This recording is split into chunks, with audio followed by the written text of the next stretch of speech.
And you've managed to get people together from all sorts of backgrounds. Thank you so much. And I did want to say, Falcon Field, you know, we're here because of Falcon Field. Whatever we've done in all sorts of ways, it all comes to a head here because of Falcon Field.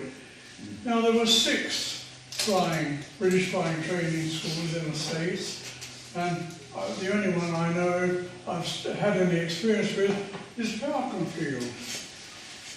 And I do think there was something very special about it in all sorts of ways. Don Prosser. You remember Don Prosser? Yes. You remember Michael's father? Yeah. He was one of our chief flying instructors. The flying instructors were all Americans, and they were all splendid chaps, every one of them. We all had, we addressed each other by our Christian names, and it was a very nice place to be.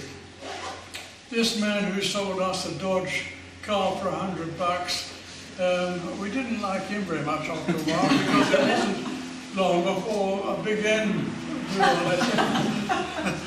But they were great. The weather out there, it was wonderful. The people out there, they were wonderful. The aeroplanes that we flew, they were wonderful. There was a man, Joe Wishler. He was the chief mechanic there, and he was able to say that never did one of his aeroplanes fail, not from an engine point of view. And one or two remarks have been made about the value of these people. What else do I want to say? I'm not much of a speaker. Yes, another thing that was a great advantage for us, the name Bill McCash. You know, he became our head, what was he called, the president? No, what the president? He was the chairman, wasn't he, of the association? Yes, that's right. He was the chairman of the Falcon Field Association. Falcon Field Association. And he was such a suitable chap. You know, 4 times a year, he used to write us a full-blooded letter. That's one of them, and I've got a whole stack there. If you want one or two for a souvenir, please come and take them. Do you know, they were wonderful, but they kept us all together. And the different meetings that we had, the reunions, Bill McCash was always the right guy to be leading discussions and thoughts, and just one of those things. Who else? What else would I say about?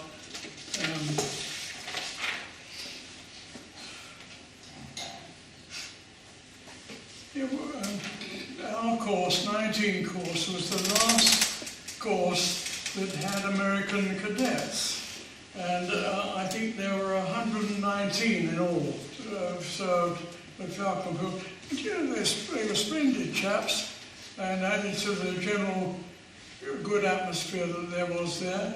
I think it has to be said that we found out afterwards that all of those chaps had done, they'd already soloed, and they knew, I think they must have been chosen specially to be with these blooming British cadets. But they were good guys nevertheless. So my message is, Falcon Field really was a great place. It was a special place for us all, and I just thank the Lord that we were able to be there. Thank you.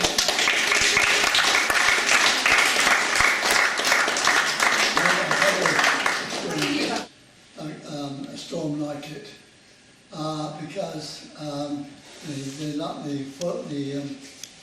air was full of lightning.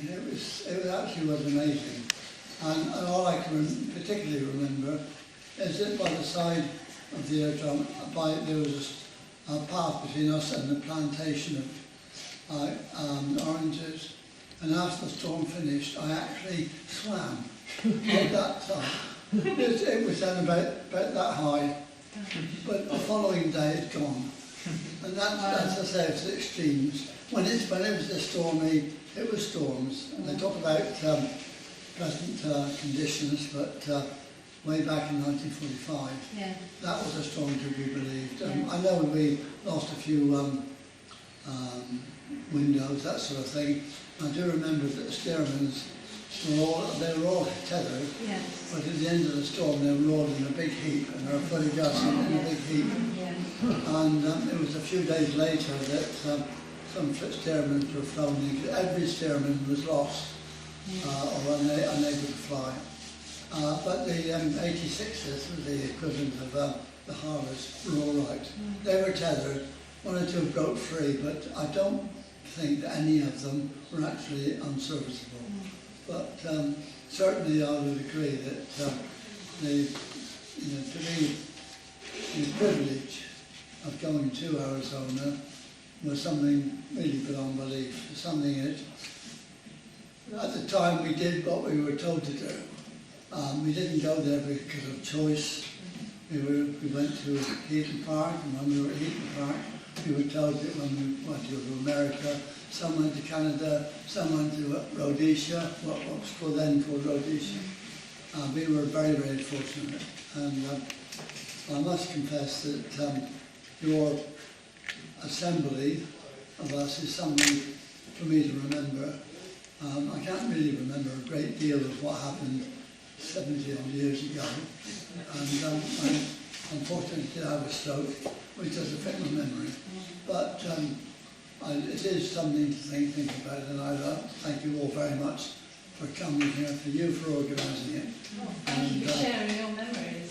And it was something I should remember for the rest of my life.